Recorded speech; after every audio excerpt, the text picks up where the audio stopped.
ఓం శ్రీ గురుభ్యో నమః. ఓం శ్రీ మాత్రే నమః. నవంబర్ నెలలో ద్వాదశ రాశుల యొక్క ఫలితాలు ఏ విధంగా ఉన్నాయో తెలుసుకుందాం. ప్రధానంగా ఇవన్నీ కూడా గోచారీత్యా చెప్పబడే ఫలితాలు అంటారు. జన్మ జాతకానికి సంబంధించిన ఫలితాలు కావు. గోచారం అనేది కూడా ప్రధానంగా చూసుకోవాలి. ఒక 20% మనకి సపోర్ట్ చేసే అవకాశాలు ఎక్కువగా ఉంటాయి. కాబట్టి బర్త్ చార్ట్కి గోచారానికి చాలా లాట్ ఆఫ్ డిఫరెన్స్ ఉంటుంది. బర్త్ చార్ట్ చాలా ప్రధానమైంది, అయితే గోచారం కూడా ప్రధానమైందని చెప్పుకోవచ్చు. ఎంత కృషి చేసినా ఆవగిందంత అదృష్టం ఉండాలంటారు. అలానే వితిన్ నిమిషంలో సెకండ్లలో కూడా మన జీవితం అనేది మారిపోయే అవకాశాలు అనేవి ఖచ్చితంగా ఉంటాయి. కాబట్టి ప్రధానంగా మన గ్రహ వీక్షణం ఏ విధంగా ఉంది, గ్రహ సంచార వీక్షణం ఏ విధంగా ఉందో ఒకసారి తెలుసుకుందాం.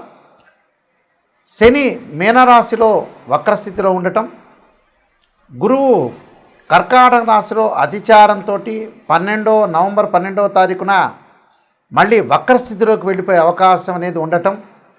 12 నుంచి వక్రస్థితిలో ఉంటాడు గురువు కర్కాటక రాశిలో. రాహుకేతువులు, రాహు కుంభరాశిలోను, కేతువు సింహరాశిలో సంచారం చేయటం. బుధుడు వక్రస్థితిలో ఉంటాడు నవంబర్ 10 నుంచి మరి 23 వరకు కూడా వృశ్చిక రాశిలోను, 23 తర్వాత మళ్ళీ తులారాశిలో సంచారం చేయటం. కుజుడు వృశ్చిక రాశిలో సంచారం చేయటం, శుక్రుడు తులారాశిలో సంచారం చేయటం 25 వరకు కూడా, మళ్ళీ 26 నుంచి వృశ్చిక రాశిలోకి సంచారం చేయటం. ఇలాగా రవి ప్రధానంగా త్వర నుంచి వృశ్చిక రాశిలోకి రవి కూడా సంచారం చేయటం జరుగుతుంటుంది. మరి ఈ గ్రహగమన గతులన్నీ కూడా మనం చూసుకునేటట్లయితే నవంబర్ మాసంలో ఎలాంటి ఫలితాలు జరగబోతున్నాయి, గోచారీత్యా చాలా జాగ్రత్తగా ఎలాంటి ఫలితాలు జరుగుతున్నాయో చూసి దానికి ప్రత్యేకంగా పరిహారాలు చేసుకొని ముందుకు వెళ్తే మనకి మంచి జరిగే అవకాశం ఖచ్చితంగా ఉంటుంది. మీనరాశి వాళ్ళకి ప్రధానంగా నవంబర్ మాసంలో ఏ విధంగా ఉందో ఒకసారి తెలుసుకుందాం.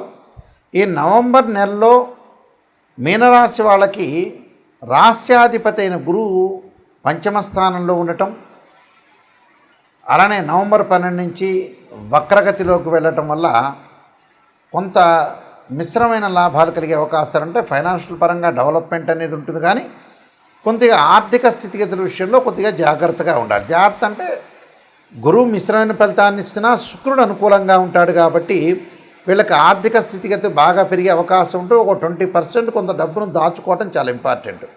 అంటే రాస్యాధిపతి పంచమ స్థానంలో ఉండి అతిచారంలో ఉండి నవంబర్ 12 నుంచి వక్రగతిలో ఉండటం వల్ల, అలానే శుక్రగ్రహం యొక్క బలం అనేది చాలా ఎక్కువగా ఉంది.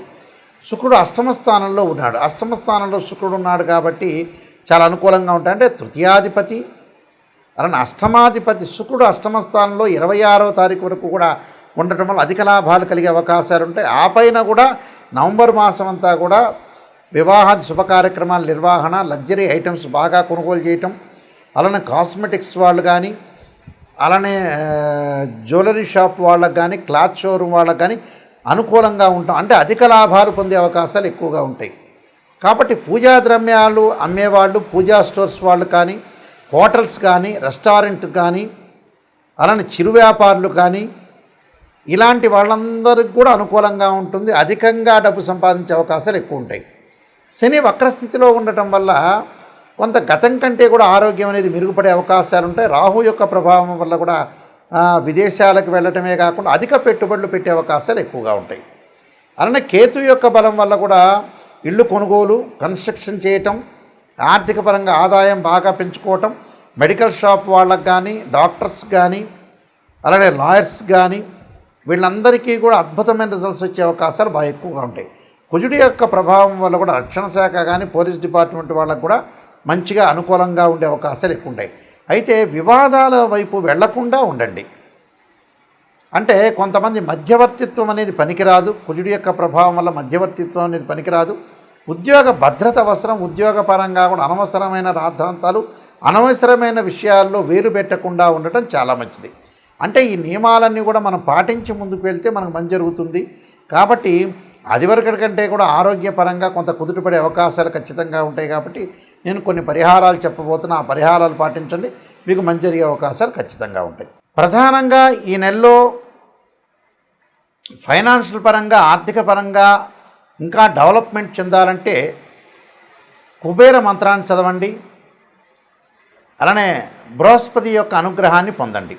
ఓం యక్షాయ కుబేరాయ వైశ్రవణాయ ధనధాన్యాధిపతే ధనం ధాన్యం సమృద్ధిమే దేహిమే దాపైస్వ అనే మంత్రాన్ని చదవండి. అలానే దేవానాంచ ఋషీనాంచ గురుకాంచన సన్నిపం బుద్ధిమతం త్రిలోకేశం తం నమామ్యం బృహస్పతి అనే మంత్రాన్ని చక్కగా చదువుకోండి. సుబ్రహ్మణ్య స్వామి అనుగ్రహానికి పొందడానికి తత్పురుషాయ విద్యే మహాసేనాయ ధీమే తన్నో షణ్ముఖ ప్రచోదయాత్ అనే మంత్రాన్ని చదవండి. అంటే వాహన ప్రమాదాలు అని ఆరోగ్యపరంగా ఇబ్బందులు కలగకుండా ఉండటానికి అంగారకుడి యొక్క గాయత్రి మంత్రాన్ని సుబ్రహ్మణ్య స్వామి యొక్క ఆరాధన చేయటం. ఉద్యోగపరంగా ఇబ్బందులు పడుతున్న వాళ్ళు ఖచ్చితంగా గోధుమలు దానం చేయండి. గోధుమలతో పాటు ఆదిత్యాయుజ్ఞే సహస్రకిరణాయ ధీమే తన్నో భాను ప్రచోదయాత్ అనే మంత్రాన్ని, సంతానం లేని వారు తప్పకుండా సంతాన పాశుపతాస్త్ర రుద్రాభిషేకము, సంతాన గోపాలకృష్ణ మంత్రం చదవండి. వివాహం కాని వారు తప్పకుండా ఖచ్చితంగా వివాహం కాని వధువులు ఎవరైతే ఉంటారో ఆడపిల్లలు వరపాశుపతాస్త్ర రుద్రాభిషేకం, అఘోర గౌరీ పాశుపతాస్త్ర రుద్రాభిషేకం, అబ్బాయిలైతే కన్యా పాశుపతాస్త్ర రుద్రాభిషేకం చేసుకోవటం చాలా మంచిది. ఆరోగ్యపరంగా ఇబ్బందులు ఉన్నవాళ్ళు శరీరే జర్జరీభూతే వ్యాధిగ్రస్తే కళేబరి ఔషధం జాహ్నవీతోయం వైద్యో నారాయణరి అనే మంత్రాన్ని చక్కగా చదువుకోండి. అయితే ప్రతి సమస్యకు ఒక పరిష్కారం అనేది ఉంటుంది. మీరు నా నెంబర్కి మీరు ఫోన్ చేయొచ్చు, విషయాలన్నీ కూడా తెలుసుకోవచ్చు. ఎప్పుడు కూడా జ్యోతిష్యం ప్రకారంగా జాతకాన్ని మనం చూసుకునేటప్పుడు నిజాన్ని తెలుసుకోండి. నిజాన్ని తెలుసుకొని మనం ముందుకెళ్తేనే ఆ నెగిటివ్లోంచే పాజిటివ్ వస్తుంది. కాబట్టి చాలా జాగ్రత్తగా ఆలోచన చేసి మీరు ముందుకు వెళ్తే మీకు మంచి సుఫలితాలు జరిగే అవకాశాలు ఉంటాయి. తప్పకుండా మీరు నాయకంటి మల్లికార్జున శర్మ బుక్స్ కొడితే నేను ఎన్నో నెంబర్ ఆఫ్ ఆస్ట్రాలజీ బుక్స్ రాశాను.